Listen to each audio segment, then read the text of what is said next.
welcome to the Value Proposition by the Fitness Business Podcast. I'm your host, Sarah Pellegrino. The Value Proposition is a monthly show on the Fitness Business Podcast, created specifically for industry suppliers to showcase the value that they bring to health club owners and operators beyond their product or service. For our November 2022 show, we'll be speaking with Ken Reinig, CEO of Reinig Risk Management, and Rick Mayo, CEO of Alloy Personal Training Franchise. This is a big first for the Value Proposition. In 27 episodes, we have yet to cover an insurance and liability company, so I am thrilled to deliver such an insightful topic to our Value Proposition listeners today. So without further ado, Ken and Rick, welcome to the Value Proposition. Thank you, Sarah. Good to see you again. Rick, good to see you too, buddy. Likewise. Thank you, Sarah. Thanks, Ken. I'm happy to be here. Absolutely. Well, we are going to jump right in. Ken, no one knows the liability issues associated with gym ownership and employee safety training better than you and your team. So tell our listeners about the history of your company and how it all began. We've been around now almost 30 years, been in this business exclusively for the health and fitness industry. So many years, many different companies throughout that lifespan of bringing not only health club insurance, liability, property, workers' comp to the industry, but more recently bringing true risk management, education protocols, and services that go above and beyond just having a regular insurance policy. Once we incorporated that into our business model several years ago, it has really proven to be the best proposition that we can offer the industry. People can get insurance from anywhere. And unless you differentiate yourself in this marketplace by offering something that other insurance brokers cannot offer or don't know how to offer, you're just going to become a commodity, just like everything else in our industry. So in order to get beyond the commodity view of what we do, we really dove into the risk management side. And we're going to talk a little bit about that today, and especially for our launch for the risk management protocol program for 2023. Absolutely. That's so cool, Ken. And you are known in the industry as the insurance guy. So thank you so much for that intro. And Ken, go ahead and give our listeners an idea about specifically what types of services and support that you offer health club operators currently. Well, in addition to insurance, as I pointed out, the property liability, workers' comp, employment practices liability, and cyber liability now as well. But one of the services that we offer, and I don't believe anybody else does right now, is we review your leases. So like when one of Rick's Alloys contacts us, the first thing we ask them is, please send us a copy of your lease, because we can be real instrumental in the early stages of the lease agreements with these franchisees and point out some things in the lease that may adversely affect them from maybe a liability standpoint, but certainly from a fiscal standpoint. If a landlord is overzealous and is requiring extreme amounts of liability issues, we're here to educate that landlord and say, hey, this is the fitness industry. This is the standard for the liability associated with our industry. And it's amazing how much money we save the client before they even become a client. So that is one service that we offer that nobody else does. We do lease review and then make recommendations accordingly. That's an incredible service, Ken. That's awesome. And Ken, give our listeners an idea of what is the current insurance climate like in fitness right now? Yeah, it sucks.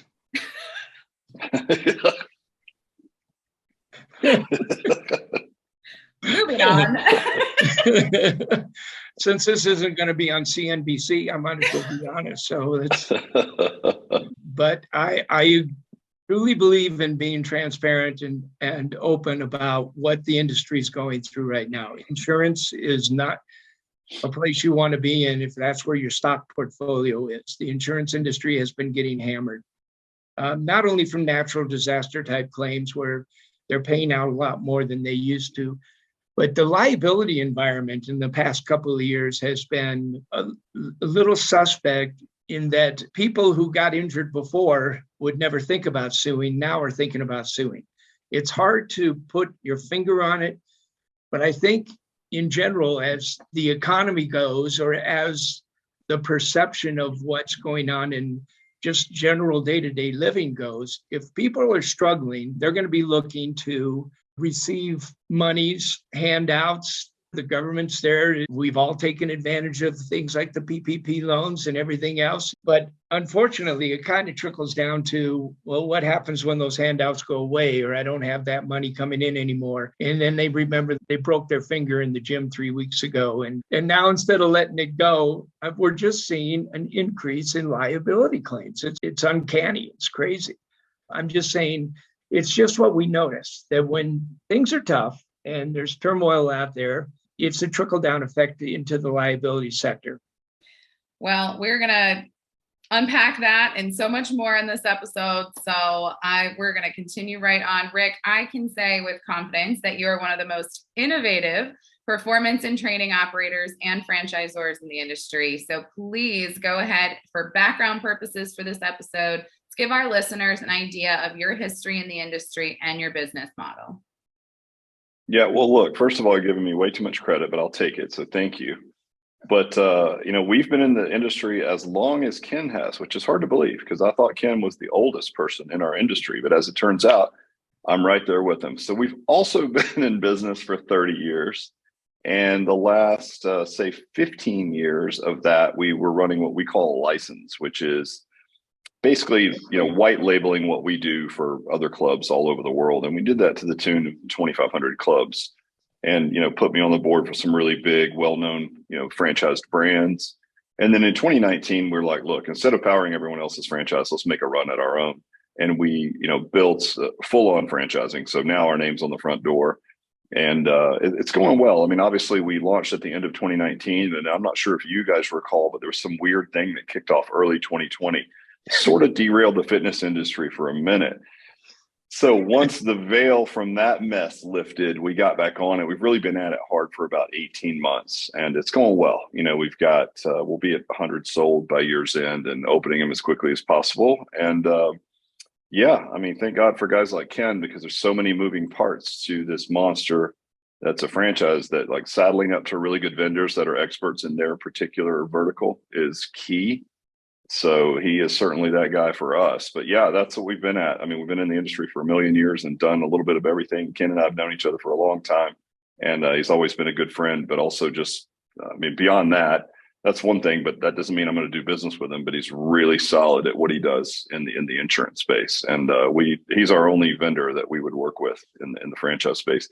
And a lot of people, that are listening to this, if you have an overreaching fitness business, like we work with Ken on the franchisor side as well. So he not only insures our locations, but he insures our franchise business, which is a whole different animal. So when I look at that, it's because he's got a vast amount of knowledge on all things in the fitness space. So I can go to him with a question about, hey, what do I need? What kind of insurance do I need to carry as a franchisor? And he's like, oh, got you. And he already knows, right? Because he's worked with lots of big franchise structures before. So it's just really invaluable to have someone, again, that just, you trust them, that they're experts in that space. They give you advice. He mentioned before, he's transparent. Those kind of conversations about like things suck right now, he'll tell you straight up, like, listen, shit's expensive this year because the industry's changed. I'm like, okay, that's his style. And I so appreciate that, because as you know, trust is in short supply these days. And if you can build that, you've really got a strong currency, right, in your market. And Ken has that in spades. And so for us, we trust him implicitly. I don't know if that's smart or not, the guitar insurance guy, but shame on us. We trust Ken implicitly with all of our insurance needs as a franchisor, and he's the guy for all of our locations. So yeah, we've been at it a while, and are proud to know Ken and work with him. Well, that just speaks volumes to you, Mr. Ken. Oh my goodness, 100 locations plus, and solely going to you. I mean, that's huge. So thank you, Rick, so much. That's great. Of course. Awesome. So you two, you've mentioned that you've been in business together for years. How many years are we talking? 30? 15 maybe, Ken? 30? Yeah, at least 15, just Ken and I, maybe more. I'd have to retrace it. It seems like it's been even longer, but I would say, conservatively, we've been working together for 15 years. That's awesome. That's so cool.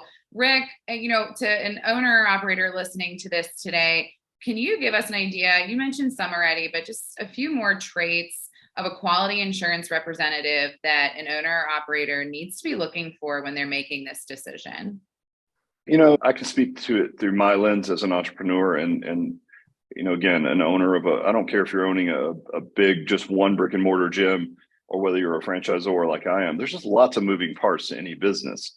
And I will say, like, the least compelling part of my business is risk management.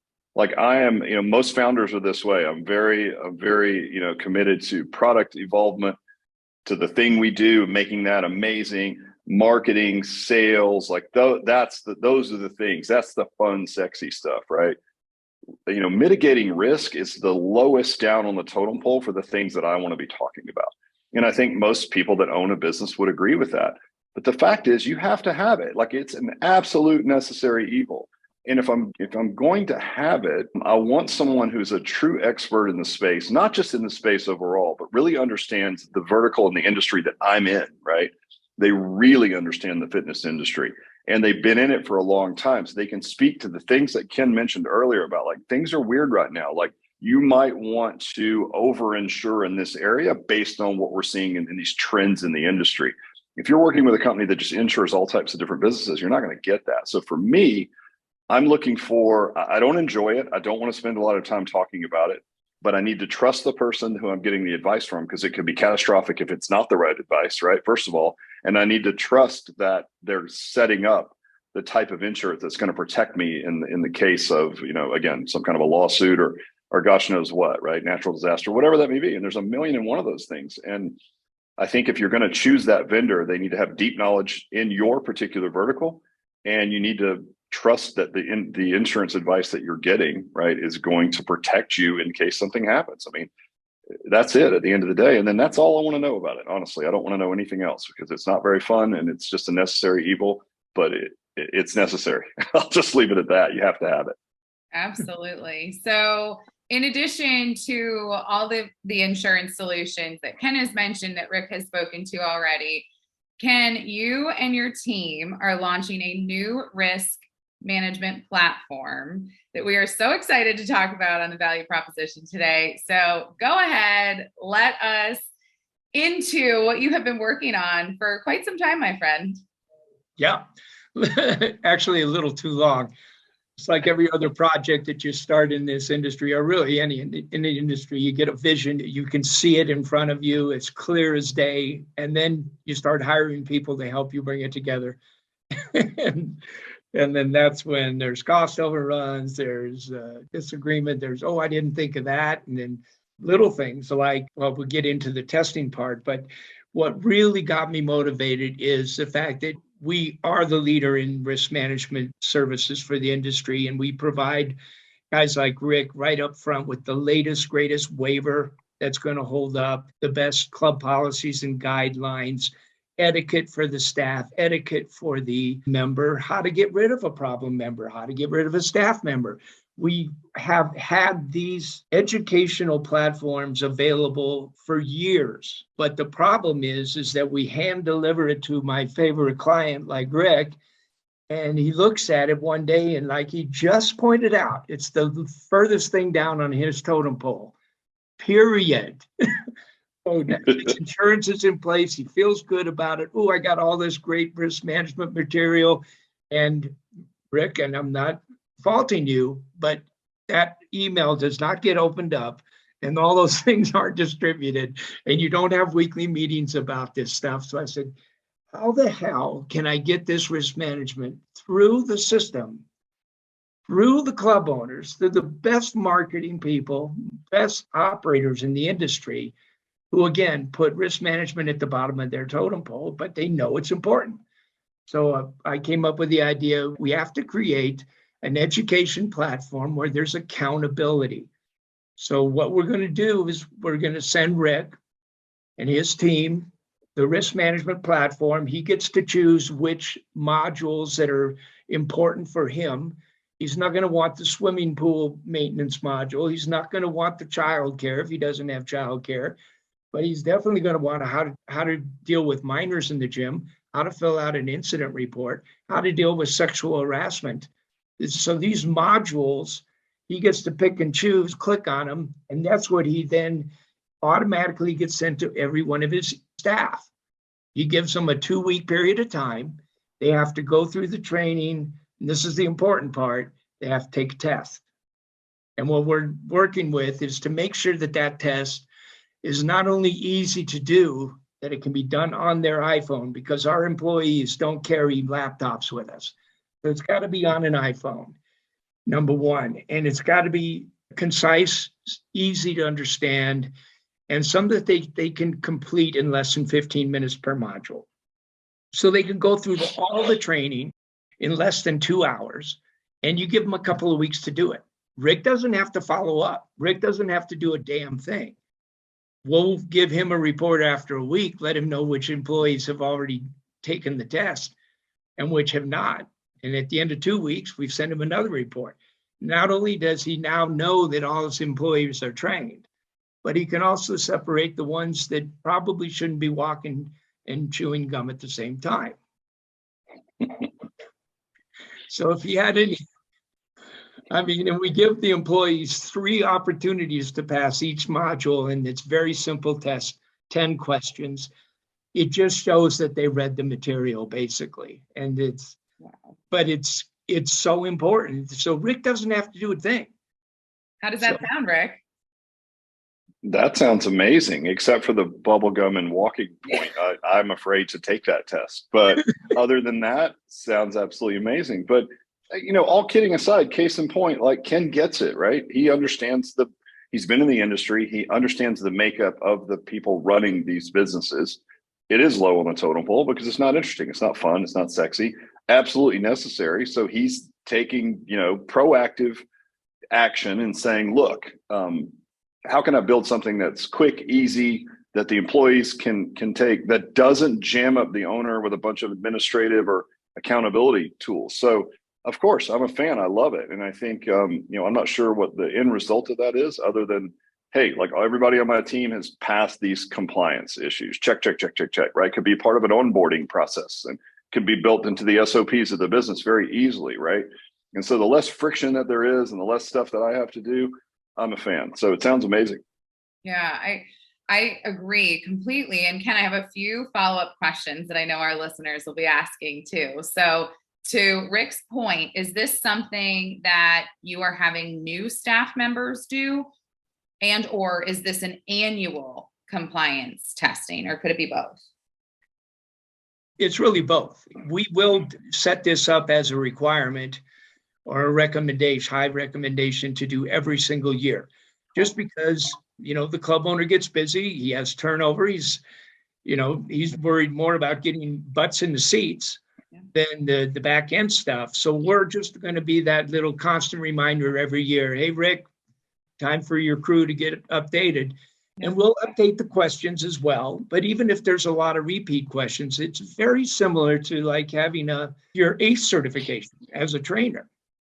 You got to get it every single year. You got to have a little bit of training to keep your certification up. So that it is going to be an annual thing that we're going to have you guys do. And again, if it's seamless, it's simple. It's all it takes is for Rick to send an email. Hey, time for our updating on safety certification. Get this to me within 2 weeks.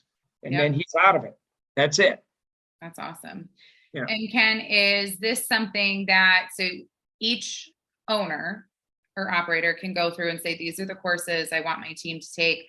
Are there levels where, for example, the general manager is taking different courses than maybe someone in childcare would be taking?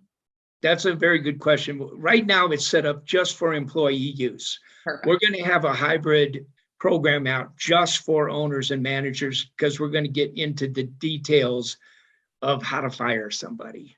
And so employees are not going to they don't need to be part of any of those modules. No. No, But they don't. like in even space setup, what's Yep. the ADA requirements from treadmills? I mean, that's a whole topic into itself. Is Totally. how you design your space. You don't put the childcare in the back of the gym. The simple things like that. So to answer your question, that at this time, this is just for employees. Perfect. Awesome. Well, that is so exciting. I know that this is definitely a pain point, and really, Ken, there's nothing that quite meets that need, right? You've completely you filled a need within the industry, and staff retention and onboarding is always such a hot topic. Is it not, Rick? Yeah, I mean, big time. Like, I think the thing that I was thinking of is Ken was describing it. I'm like, to me, the word that I think of is bandwidth, right? Because this is like a de facto HR function, if you will, right? And if he's going to provide that for us, and if he's going to provide resources on best practices for letting someone go from the team for lack of performance, what type of documentation do we need on the front end? What type of documentation do we need when they leave? Do they need to sign anything? Otherwise, you'd have to go and research all of that on your own. And so if you've got modules that teach it to you, and by the way, we don't have to reach out to Ken's team very often, but I will say that when we have, we always get a very quick and meaningful response. And it's a very succinct answer to our question. It's not some lofty answer about like, well, you could, but maybe, it's just like, no. Based on what you're going through in your state, here's what we've seen for best practices. This is the way you need to handle it.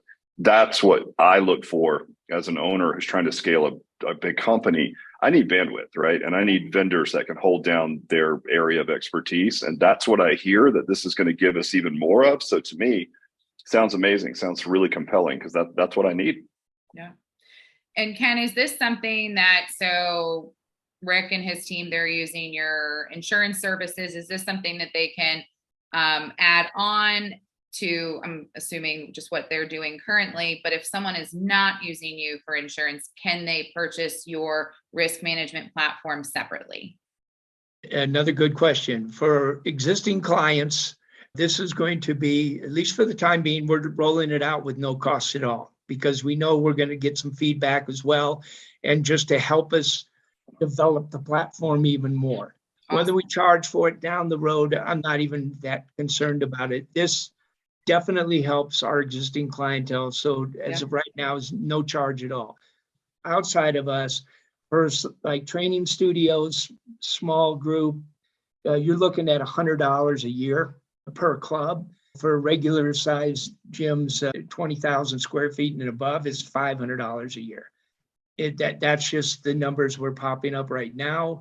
It's going to be very affordable. So there are people out there that are listening to this podcast. I'll never be their insurance guy. Their brother-in-law is their insurance agent. So I'll never get that business. But the one thing that those agents can't provide is this risk management platform. And I'd be happy to sell it to those who will never get it. I love it. Ken, one more question here on the new platform. What would you say to someone that says, okay, Ken, how is the risk management platform going to help save me money on my insurance premiums? Great question. I love answering this. It's not. It's not. It is not today. So you're not going to get a discount for buying the risk management platform. The insurance industry is a very reactionary animal. So you're going to have to institute these risk management protocols and education benefits to your staff long before we see the real benefit down the road. So yet it will definitely save you money 3-5 years from now, because one, you're going to have fewer claims. And that's the biggest part. And the claims you do have, we're going to be able to now go to the juries, 6 people who are too stupid to get off jury duty, and explain to them that this is the kind of training that our staff undergoes. And they show the platform, they show that as evidence. It's going to speak volumes as to the commitment to risk management that facility has. And accidents happen at the gym. So you have the same accident that happens at a gym with no training, 0 training. And then you have the same accident, one that's gone through Reinig Risk Management Solutions training. and we can show that they actually took tests, it doesn't take a rocket scientist to figure out that that valuation of that claim is going to go down significantly. So yes, you will save money. It will not be something you'll be able to quantify or see in the next few months, but over time, reduction of claims, better premiums, and then you're going to have fewer verdicts that kill you. Great point. This is a long run play. Absolutely. Yeah. Awesome. Well, such a great conversation around staff training in our industry right now and the Reinig Risk Management platform. So Ken, thank you for bringing this to the industry. Rick, thank you for the feedback that you will provide us once your locations go live with this. That's awesome. I wanted just to switch gears just a bit to cap off this conversation today. But Rick, in your opinion, what is one of the greatest liabilities to health club owners and operators in the market today? The biggest liability would be more than likely just being undercovered, if that's such a word, right? Like you just don't have the right coverage. You didn't talk to the right person. You purchased the wrong type of insurance, or listen, when I first met Ken, he was telling me a very interesting story that I'll never forget. Do you mind if I share it? It won't take long, I promise. So Ken was telling me a story, and we were talking about, liability insurance. And I'm like, hey, give me some scenarios where this is something I might need. And he's like, listen, I can tell you a very specific story. He's like, I was working with a gym, and it wasn't a small gym. It was a larger gym. And there was a member who was running around the track. And there was a couple of guys that were installing some glass, and they ended up kind of in the same area. And so as the person running around the track was going through the area where the guys were carrying the glass, they dropped the glass. It slid across a piece of equipment and essentially severed both of the legs of the individual who was running around the track. Just a horrific accident. And of course, I'm same face that you're making right now, Sarah. If you guys are just listening, it's mouth agape, right? So I was like, oh my gosh, that's terrible. So he's like, yeah, it was horrible scene, blah, blah, blah. And of course, my next, I just went straight to gosh, that's horrible for the individual. And once I got over that, I'm like, I'm sure there was some terrible liability there. Was there a lawsuit? And Ken said, no. And I'm like, no. And he said, no, the guy didn't have a leg to stand on. And honest to everyone listening to this, I apologize for that joke.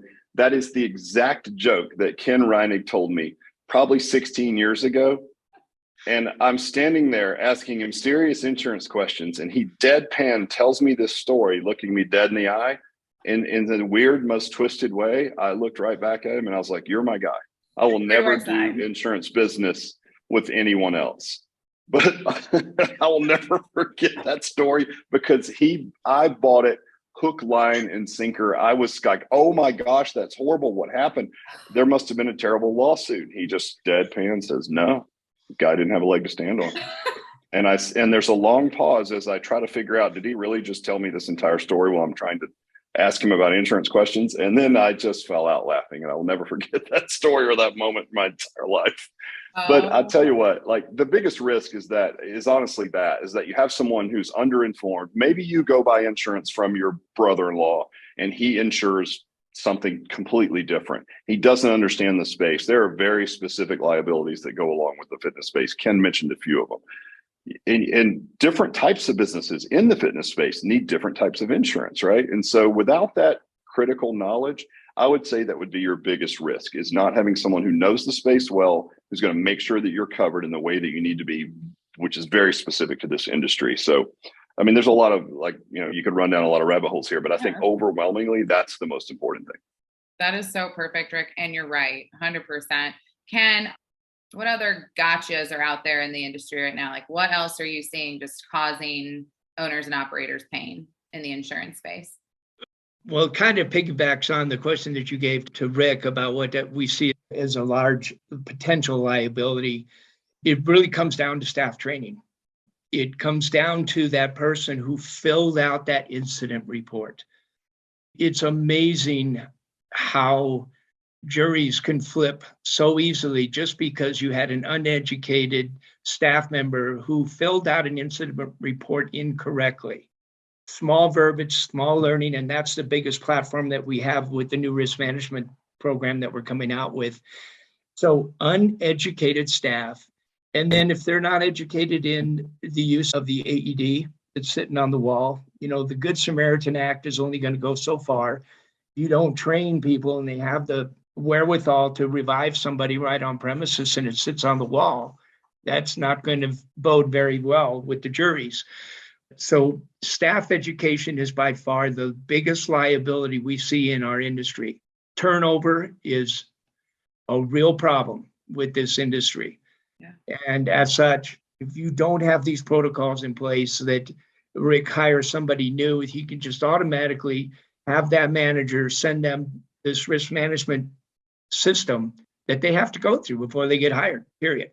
It's a 2-hour deal. So starting at the very bottom level in the education of the employee, that's where we see the biggest struggles with liability claims. It's such a huge point. And I think this is just a reminder to everyone that there is a lot of staff turnover right now, but do not get lazy when it comes to staff training, right? Because you might be on your 4th front desk person, but they may be the one that needs to know how to use that machine, to your point, Ken, right? So Yep. That's awesome. Really, really great things to keep your eye on, especially going into a new year. Thank you both so much. Ken, one of your articles on your website, they're so good. They're all on different topics, but one of them mentions how the holidays just create an extra layer of risk for health club owners and operators. So there are a few things that owners should be mindful of going into the winter. Don't drink your hot toddy when you're doing a hack squat. I would concur. Yes. As an exercise expert, I'm going to have to say that's pretty accurate. Yeah. Not good for your form. Right. Exactly. Yeah. No, not really. I think I touched on it anyway. It's just when people are feeling a little bit down, things are just not rolling like they used to. It just feels off. And the holidays bring that out in every single one of us. The real push we see, it's not right after January 1st. We always expect to see a ton of claims come in right after January 1 because the gyms are packed with the New Year's resolution people. But it isn't until like February 1st that we start seeing them roll in. People start signing up in January. They're really on board in February, but they're really going at it right about that time. And people that join gyms and then they're just completely forgotten. The biggest risk management tool in the world is knowing your member's name. Number one, if everybody who walks in the gym, your front person knows that person's name. Hey, Jim, how you doing? It's good to see you. Where were you last week? If you get to that point where you're operating that kind of a gym, I don't care how big you are. You have 10,000 members or 400 members. If you do not do that, you're missing out on the greatest risk management tool known to mankind. Friends don't sue friends. So if you treat your members like friends, you won't get sued. We should have just said that at the beginning and saved ourselves 45 minutes. Ken, I was going to say that's going on your social media tile for this episode. That's perfect. That is just such a brilliant piece of advice to end with today. Thank you so much. Rick, final words. What would you tell an owner or operator that is considering calling Ken but has not picked up the phone quite yet? I think I would tell them what are they waiting for? Why have they not done it yet? It's not too late, but you better get on it. That's what I would tell them. That's right. That's awesome. Ken, what is the best place to send someone that wants to hear more about you, your team, and this amazing new risk management platform? Yeah, just drop me an email to ken@theinsuranceguy.com. Say, hey, I heard you on the podcast. Sarah was phenomenal. Rick needs a shave. Both accurate, once again. But just drop me a quick note. Say, please let us know when you're ready to launch your new risk management product. We'd love to hear more about it. And then I'll put you on the list. And if we can quote your insurance, great. But We're here for this industry. We love this industry. And thank you, Sarah, for bringing us together today. Absolutely. Well, thank you both so much for the insights that you shared on today's show. And thank you to all of our listeners for tuning in to the value proposition for managing risk in your fitness business. Tune in Friday, December 23rd for our next value proposition episode. And to show we walk the talk at the Fitness Business Podcast, all the resources and links for today's show can be found at fitnessbusinesspodcast.com, adding value to our FBP family.